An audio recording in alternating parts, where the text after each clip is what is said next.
What's up, water cooler? I'm Tristan Linville. This is my good buddy Michael Callahan, and we are here for episode 20 of Water Cooler Talks on Manufacturing and Technology. Michael, good morning. What a day. It's we're getting close to spring. Yeah. Valentine's Day was fantastic. We had some fun, lots of chocolate here at the house with 3 kids. And we got some fun planned today. Tristan, I'm pumped. Lots of fun. Industry. So we're actually kicking off. I think we teased it on LinkedIn. We're kicking off this mini series, right? And we're going to start with the mini series called Industry Insights or Insights from Industry. We'll see which one sticks better, but this is going to be the first episode of that. Throw it against the wall, see which one sticks. That's like spaghetti. Hey, Tristan, I have a question for you to start. Hit me. What award did the dentist win? You gotta know this one. I don't. Just a little plaque. Just a little scrape it off. You can thank my wife Casey Callahan for that one. She helped me out today. But I'm pumped for our guest today. When we talk about people in industry, we've got one for you. Perfect. And who is it? His name, drumroll, Tim Riordan. How's it going, Tim? Great, Michael. Great, Tristan. Great to be here. Humble to be here. Yeah. So, Tim, if you want to talk procurement or supply chain, this is the guy's name you should go on LinkedIn and follow because he knows a lot. He's got a lot of experience, and I like to say he's a bucket of wisdom.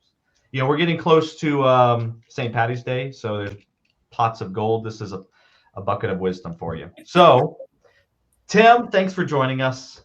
Sorry for our corny intros, but we like to have a little. No, it breaks the ice. Last name Riordan, Irish, and St. Patrick's Day is pretty important. So it's a big day in our household.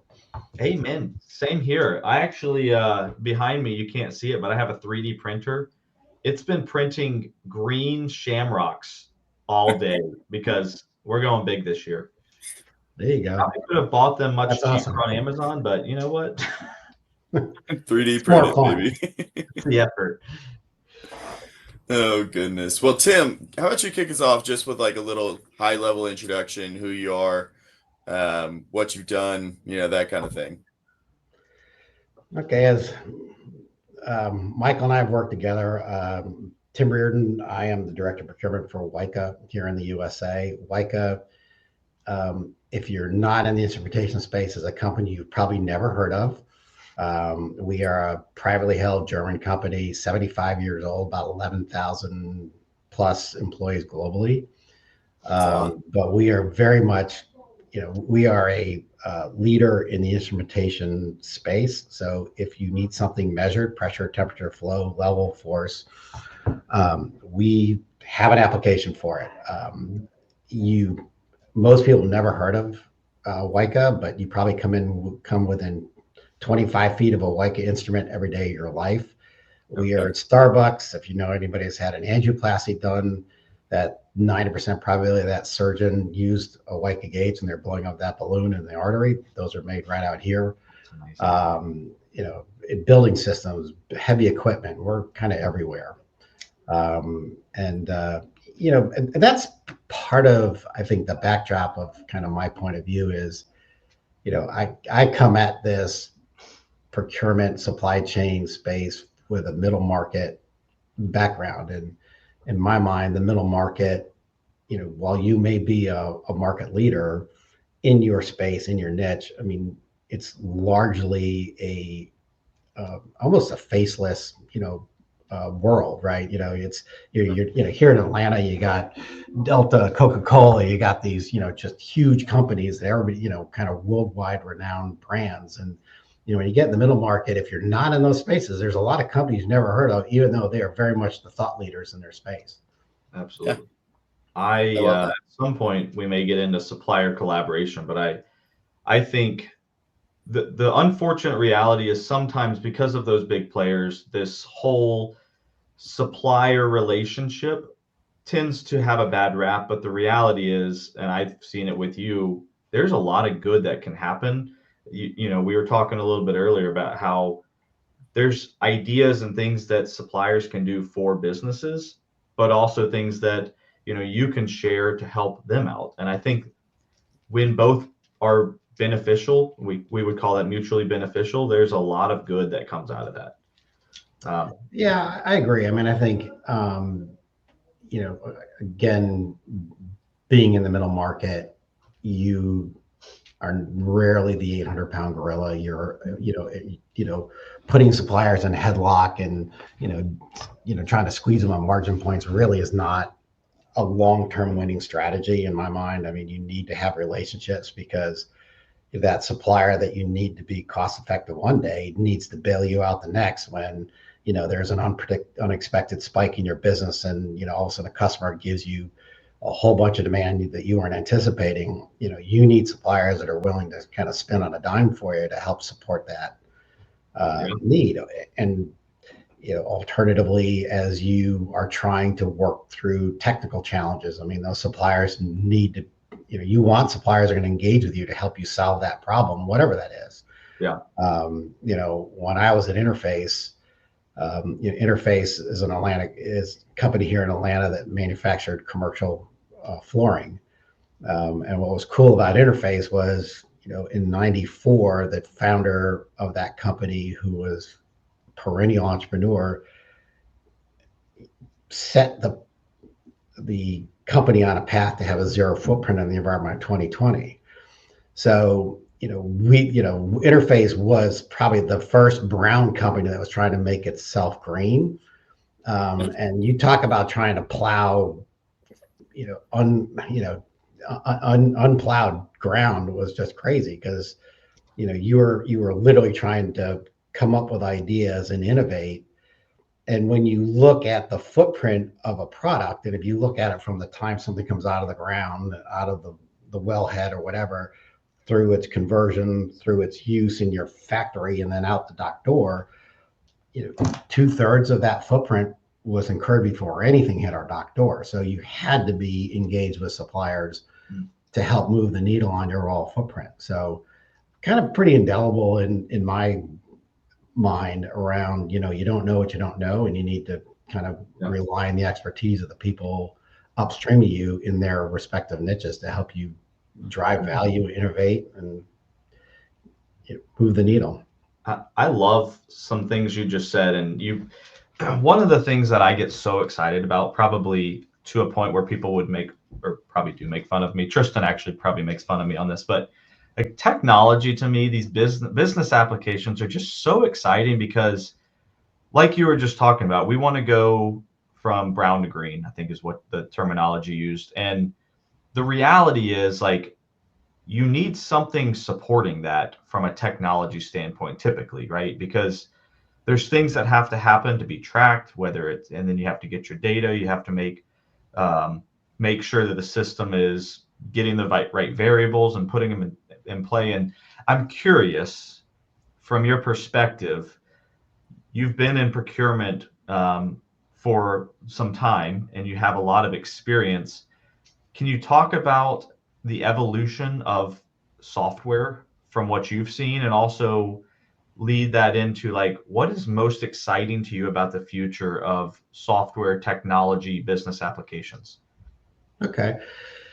Well, if you rewind, and I think I mentioned in kind of the earlier conversation, I'm a recovering management consultant, having been in Arthur Andersen's business consulting practice. And, while I was there, we were doing, I was never the technologist. I was always the business process person, saying, okay, what do we need to do to get the technology? What do we need the technology to do to drive value for the company? Because all too often, CEOs are saying, we spent $15 million on the CRP system. We haven't had a dime of value out of it. What do we got to do to get it better?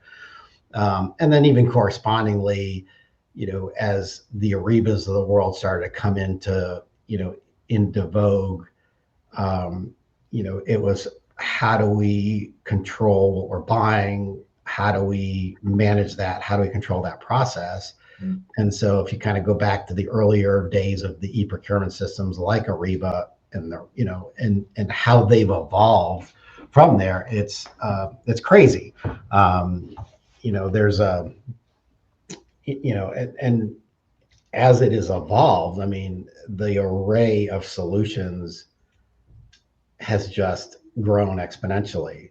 I'd love to share a quick slide or two with you if now's the time to do it. Yeah. Let me see if we can get this. This is what we get to do for a living, is try to share slides, and it's always a lot harder than we actually think. What's a share screen? Okay, so share screen. We'll see. So, as you guys know, can you see it? We can Yeah. now. This is flipping awesome. So this is not my thinking. This is, in the vein of Steel Shamelessly, A.T. Kearney, has been one of the perennial thought leaders in the procurement space, right? And there's a member of their team, Dr. Eloise Epstein, that publishes what you call the procurement spider map. This is what it looked like in 2017, right? So this is 8 years ago. Her most recent one looks like this. Holy smokes. And so, there's some options out there. Yeah. So that's the reality of, what we are seeing. And I think what's happening is, if I come back here, That's really it's dizzying when you look at the choices and options that are out there. And I think the thought leader, the gold standard, I think, when you're looking at technology has always been the Gartner matrix, right? That's always one of, okay, who are the, hey, want to be the upper right-hand corner, and I my frustration with is, if Gartner were to be evaluating the automotive industry, the upper right-hand corner be Rolls-Royce, Lamborghini, and you kind of look at it and go, well, that's all well and good, but they don't really map to the middle market. There's not a filter. There's actually a guy in, the term that we're seeing more and more is called procure tech. And, there's a thought leader, James Meads in the UK, that publishes a procure tech kind of graphic similar to what A.T. Kearney does, where he's kind of tracking all the different solutions in the different places. And he's actually the first guy I've seen that actually publishes a different lens if you start looking at it from the middle market perspective. And so, as a practitioner, you have this just nonstop stream of things coming at you, right? Mm-hmm. So, and I think there's a couple of reasons why. I think, we went through a process about a year ago where we said we need to come up with a supplier onboarding solution, a risk mitigation around fraud, related to suppliers. Getting that email in saying, hey, can you update my banking information? Where the hair now stands up in your back of your neck, where you're trying to look at the email address and trying to kind of do all the sleuthing to go, is this legitimate or not? Am I about to get in trouble? Phishing attempt. I got to report that in my email. Yeah. So, well, but it's, there's in the social engineering, fraud, cybersecurity space, I mean, they're getting more and more sophisticated every day. Yeah, they're good. And, so we started down a path, and even 4 or 5 years earlier, going to some of the big purchase to pay suites, the procurement suites, you could onboard and say, okay, we just want this module now, and then we want to kind of grow with it. And so what's happened is a lot of those guys have said, nope, you got to buy the whole thing, right? And so from a middle market's, perspective, that just won't pencil, right?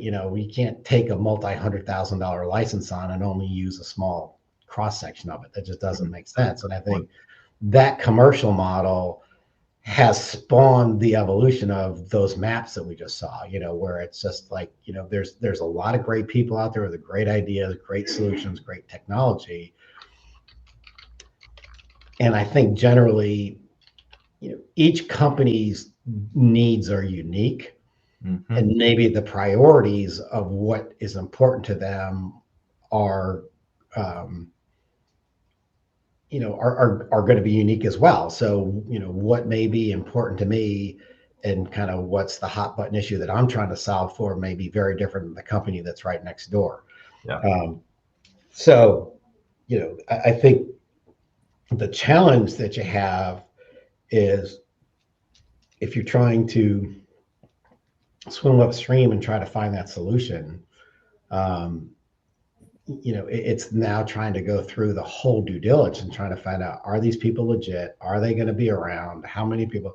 When we started this process, we were actually in conversation with a company that the second you start asking me questions, well, like, how big are you? How many employees do you have? Never mind getting into the SOC 2, SOC 3 security questions. Salt Shaker was coming out and they're starting to do the soft shoe and saying, okay, and you're never really getting a solid answer. And, that's never a good sign in all my years in the procurement space. If you're asking suppliers a question that they're not going to answer, and they don't want to answer, it's because they know you're not going to like the answer to it. And so I love what you just said, though, because again, I came from the small business space, and that's part of the reason I'm so passionate about technology. But what you just said, I never even thought about, like starting this conversation with the vendor and saying, hey, are you legit? Like, how do I validate that you're legit and that you're going to be around in 2 to 5 years when I really am fully on your solution? Yeah, I mean, we all know that in the software solution space, the perennial joke is around the whole PowerPoint. Hey, yeah, when PowerPoint says it's in there, but what's actually kind of behind that? And my analogy is, you see a lot of these solutions. It's like walking into a Hollywood movie set. You think you're walking into an old Western town, but you walk through the door and there's a bunch of 2x4s holding up the front of the building, and there's really nothing behind it, right? So, Oh, that's that's kind of the reality of it. And, so, when we went through this process, we ended up with a solution I never heard of before. Going through and tapping into different resources in this space to kind of find somebody that wants to kind of meet us where we are.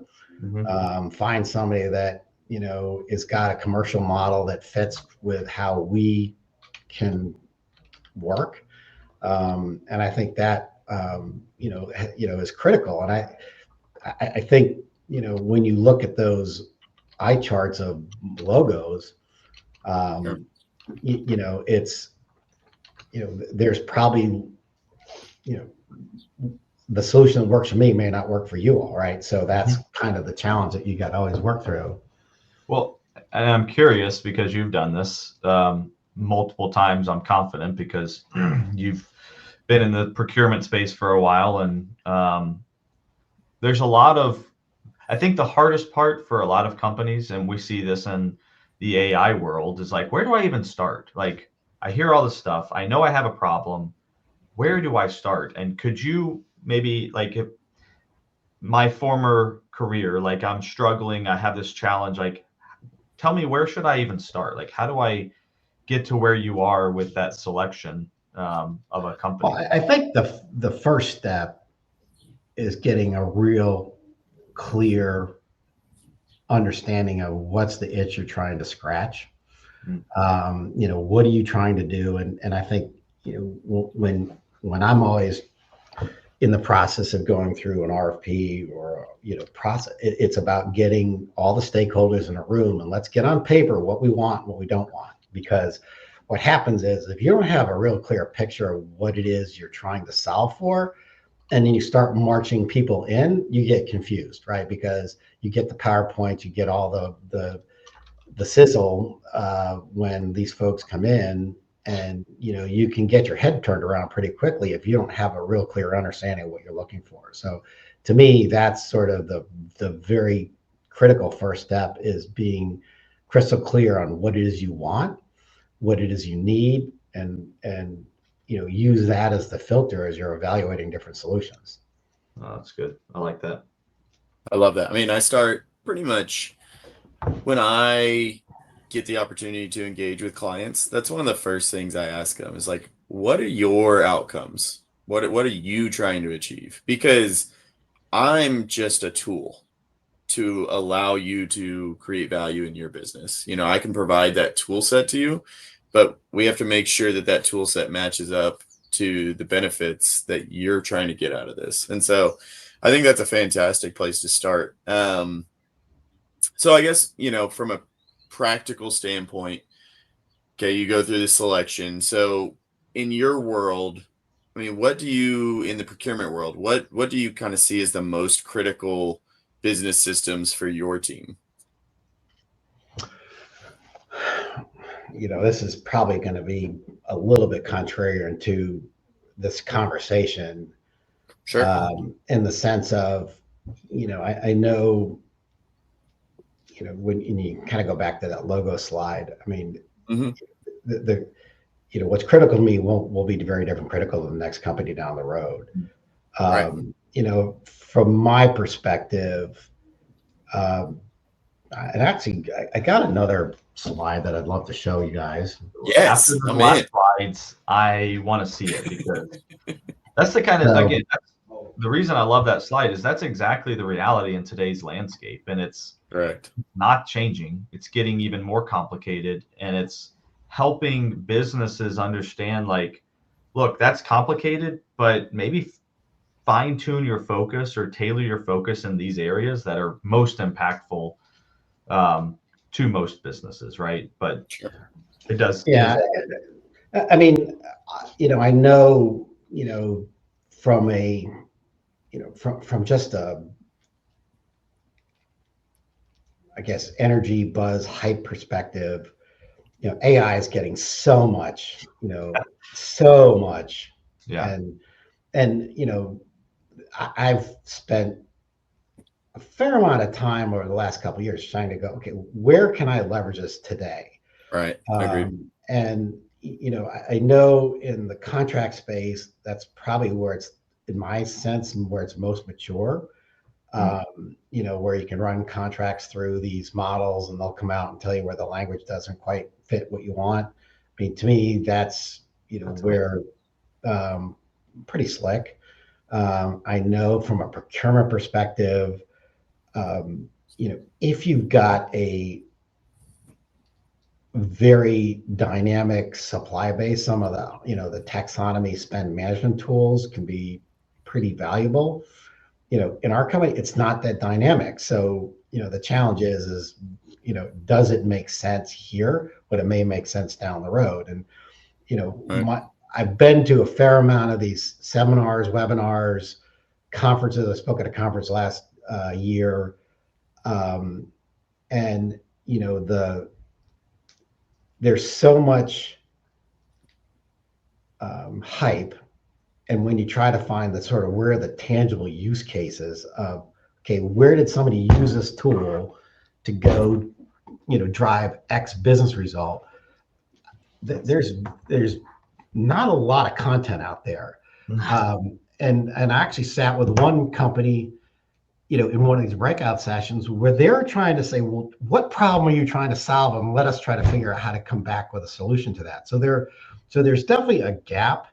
And any time where I've seen any legitimate, solid use cases where you're like, where there's kind of a tangible value at the back end, it's a Fortune 50, there's 9 ERP instances and 17 different languages around the world.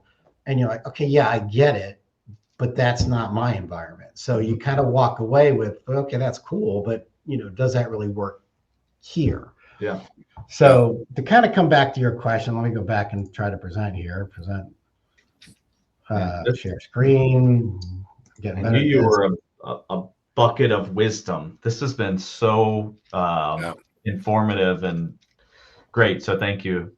So this is something like, from this is the classic learning curve, right? So, Right. And if you, the way I look at it is like, okay, well, let's accept, if your world-class performance on whatever process, business situation, let's just assume 100% is what world-class performance is.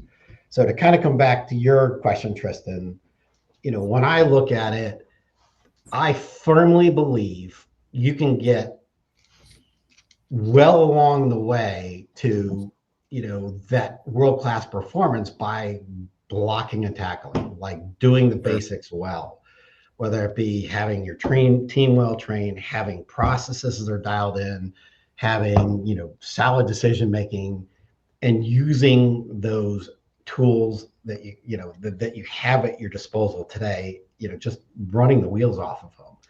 Because Right. I believe once you get there, um, you get pretty far along to what world-class results look like, right? Yeah. And so, to me, in the middle market, Power BI tool with, some really strong business intelligence tools with Excel, you can do a lot pretty quickly. Right. That, the um, that tends to water down the ROI of some of these new solutions. And Lord knows, in the course of my career, I've seen companies that haven't really mastered the blocking and tackling, and they've come in and layered solutions in on top of that and just created mass confusion and chaos because the team doesn't understand the tool. They don't understand how to do it. They've tried to do a lift and shift of old, antiquated, kind of poorly designed processes and drop them into new solutions, and nothing really works. So when for me, the ROI of this new technology is really the gap between if you really were dialed in well, and then, that's sort of where the business case, comes in. Does that make sense? Yes.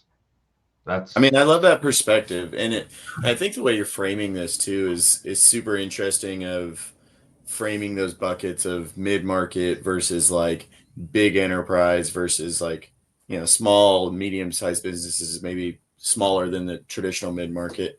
Um, because you're right. I mean, these blocking and tackling and just really hammering through your business processes and being great at that. Oftentimes, we will see projects come across our desk where they don't block and tackle. Mhm. And so to go through one of these kind of, in our instance, an ERP shift from AS400 to a modern system is like ridiculously difficult from a change management perspective. Right. And oftentimes, they really struggle through those first few years because they're being forced to learn to block and tackle before they can really get that value realization. Right. And then who gets Down the blamed road. in that? The solution providers want to get Sure. blamed. The Oh provider. my God. Correct. We went to SAP and that was the worst Yeah. thing in the world for us, or we went into XYZ Right. system and that, well, no, it's not the solution's fault that you weren't ready. Yep. And, and I think, when you look at what are the success factors around technology implementations, it's not the technology. It's all around the change management. It's around the readiness of the organization. And, is your organization collectively, up the learning curve well enough? Is sort of the organizational acumen, high enough that allows you to leverage those new tools? Yeah.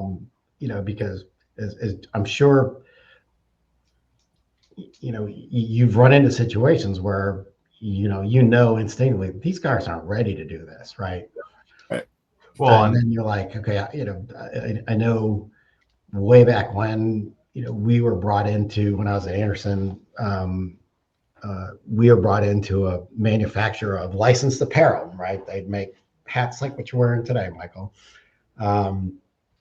And they were saying, we need a system to track work in process. And I went, okay, because it's like, we don't, we got stuff on our shop floor. We don't know where it is. We need a better way to track it. And of course, we walk out on the shop floor and we were immediately struck with, you're not manufacturing this right, and because literally they would, they had moved this factory into an old supermarket. So imagine where the aisles were. There was a row of machines, where the shelves are, and then in the aisle was boxes of stuff that was kind of going the next process down. And so he said, "You're not manufacturing this right." So it would take them 6 to 8 weeks to get something through their shop floor. We kind of pulled a section of these machines off, put them in a corner, and all of a sudden they can make stuff in 2 hours. And so we said, now is it made? Is it done? Or is it working in the cell? So you don't need a system if you fix the underlying process. So, to me, it's, there's so much, it's so important to get it right before you start bringing in technology on top of it. And unfortunately, I've been, in situations where, the CEO is hanging out at the country club with another CEO, says, "Oh, we just did this, and then we saved all kinds of money." And next, CEO went rogue in the backfield and signed a deal, and you're like, now trying to make it work right. And just like, and you're like, yeah, it's not going to work here for, X, Y, and Z reasons. And there's so much good to what was just shared. And I mean, I even, as you're talking through it, the question I asked you was like, where do I start? And I think you just described it. Start with making sure you're at that 80%. Make sure you're blocking and tackling, that you have processes, that you've documented things, then you've taken full advantage of what you have in your software today. Because, one thing that Infor has done that I think is actually amazing is they did a study, and it's called the value void. And it basically says, 70% of projects, I think is the number, don't meet expectations. And I think it's because if you start at day one with the wrong expectations, you're not going to meet them. Right. The process is gradual, and day one, you're not going to be there, but continue working in that change management, continue figuring out how to best utilize and maximize that software, whatever it is. And you're going to get to that value that you're looking for. You just have to keep focusing on it. And I think too often people just throw up their hands and like, this was supposed to fix our problem day one. It's not. And it's like, no. No, and I think there's that silver bullet, love affair. Like, oh my God, we do this, and, it's like, this is going to solve all our problems. And you're like, yeah, no, right. It's just, and it's, I think there are people that can fall victim to the hype cycle. Yeah. And when you kind of talk about where do you think this is going, I do fundamentally believe AI is going to evolve once it becomes more tangible. To me, in the middle market, I'm looking for solutions that are more point and shoot than the professional body SLR that you need to know all the different settings to make it work. And that's kind of what I'm looking for is. Because I've tried to do pilots with some of these different solution providers around, should cost modeling, and, the data requests are daunting. You just kind of go through it and you're like, oh my God, well, if I pull all this data together, I don't need the damn model. I can figure it out at that point. Right. So, and it is, I mean, if you don't have the data, if you don't have good data, I don't care what tool you have on top of it. It's not going to work. Yeah. Well, and when we went through our implementation, it's this delicate balance, because you want to get people really excited of what's to come, right? That's the change management of like, good things are coming. But I remember specifically, it was, the product we were going to was going to solve all problems. SAP is going to fix all our problems is what we said. It was like, we're on this old, Unix system, and SAP is going to fix all our problems. That was literally the excitement that was driven. And then day one, it's like, are you kidding me? I feel like I went back. Yeah. So I think SAP certainly has got a bad rap over the years, giving its complexity, as well as all the big ERPs. I think that was somewhat fueled by the consultant industry, because, doing that laser focus, what are the three things we're trying to fix to drive value? Maybe didn't translate to 50 people sitting at 50 consultants on site for 3 years, right? So the boil the ocean. Let's fix everything. We can do, everything from hire to fire, everything from order to cash, Yeah. purchase to pay, like all that. We can fix it all at once. And this big, and that what happens is, I don't know, most organizations, I think there's about 5 people here that anytime you do a technology, anytime you do any major project, it's those same 5 names that come up over and over. Like, we need to get these people on the team because they can help drive it. Well, you try to do too much too fast, the organization kind of collapses in on itself because it just cannot absorb that much change that quickly. Yeah. And that's the reality of it. Like, you when you say, okay, well, let's put names on the team chart, of what the implementation team is going to look like. You start to see those same names come up over and over and over again because they're the ones that truly understand the order, the end-to-end process, understand how it all works. And, most other people don't. And so if they're not plugged in, you could run the risk of making the wrong decisions. And, that's the reality of it. And, to your point, SAP has gotten a bad rap, but also, like in my example, day one was tough. 2 years in, we were operating pretty well, right? The tool set, the expectations, and getting there, but it's having the right team in place. And, I think that's what is critical to that success. For sure.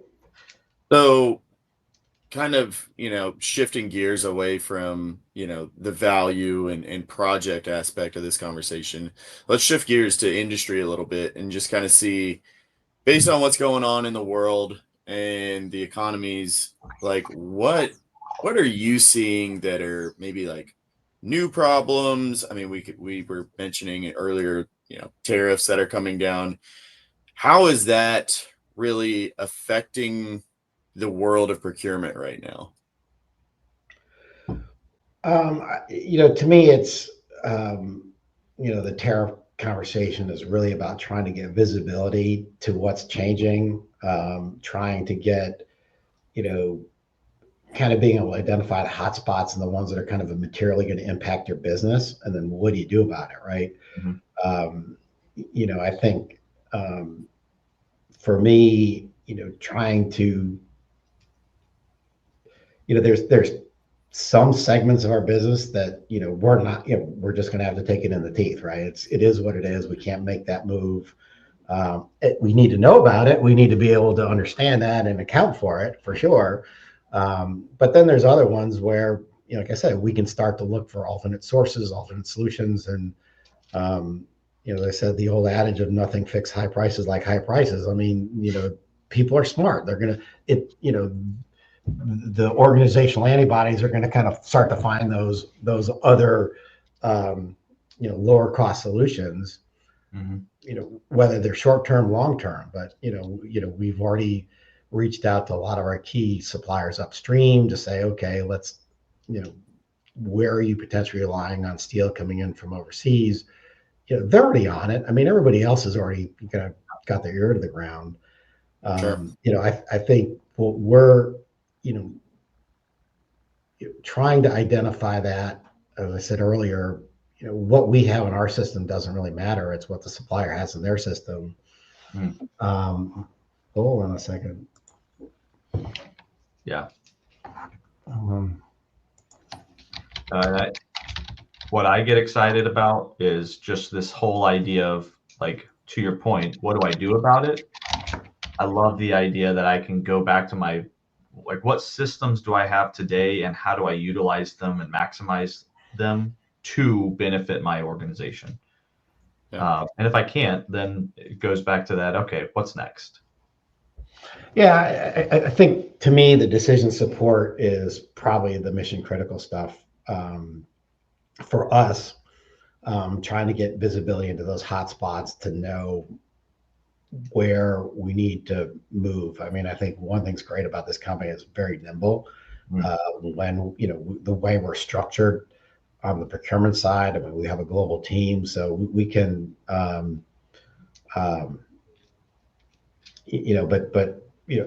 again, kind of having the core data, to be able to kind of run the models that kind of identify where the challenges are is to me, is kind of critically important. And that goes back to the Power BI, Mhm. / Excel heresy that I know in the procure tech space. It's like, oh, no, there's better solutions out there than doing that. And I'm sure there are, but it goes back to that, that top 20%, is that really worth it? And I know we collectively as a company have looked at that a bunch of times, and you kind of say it's hard to make a pencil, yet. So, well, no, It's really great that you said like nimble, right? I've got a prospect kind of looking to modernize their footprint today so that they can be a little bit more agile and have this strong data so that they can make that strategic move. With right now they're a little bit lagging. And so, it's just those benefits of some of these tools would provide that good data. But the biggest, hardest question I have for you today, drum roll. what was the best day of your life? Just one day, and why was it the best day of your life? I mean, that's The big one. certainly not a professional one, that's for sure. I mean, I go back to, getting married, having kids. I mean, those are the top ones. I mean, if you were to,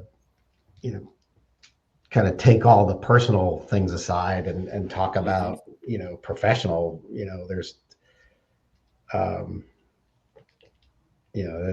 there's been different wins in the course of my career that have certainly been made it fun, but Yeah. Family. I would answer the same. I mean, I mine would- would be, getting married, having kids, like that.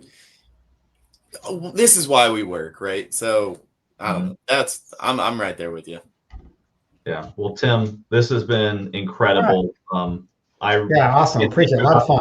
On. And yeah, so appreciate As it. always, drink All the right. H2O. Hope you enjoyed the show. All right. Take care.